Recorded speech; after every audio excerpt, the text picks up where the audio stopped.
उहाँका जीवनका अन्तकालपछि उहाँका आत्माले शान्ति पाओस्, उहाँका आत्मा राम्रो बाटोमा जाओस्, उहाँ कहिले पनि भट्केर नबसोस् भनिकन यहाँ सानो एउटा बुद्धको गुम्बामा गएर यहाँ सानो बडे एउटा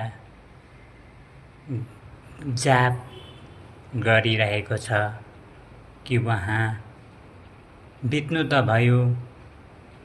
उहाँ दुनिया सबै आफन्तलाई छोडेर जानुभयो, तर उहाँको आत्माले शान्ति पाओस्, उहाँको आत्मा राम्रो बाटोमा जाओस् भनिकन यो गुम्बामा यहाँ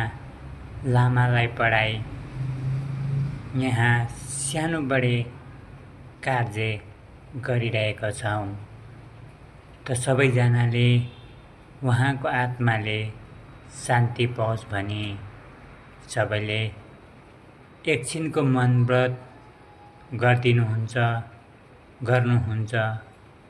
भन्ने आशा र विश्वास राख्दै यो हामी पनि यो गुम्बामा उहाँका आत्माले बाटो पाओस्, उहाँ राम्रोसँगले देवदेवताका हातमा साथमा जाओस् भनेर यो सानो बडे गुम्बामा एउटा जाप गराइरहेको छौँ। त यसै भिडियो मार्फत जति पनि जोडिनु हुने आफन्त इष्टमित्र सबैजनालाई धेरै धेरै धन्यवाद।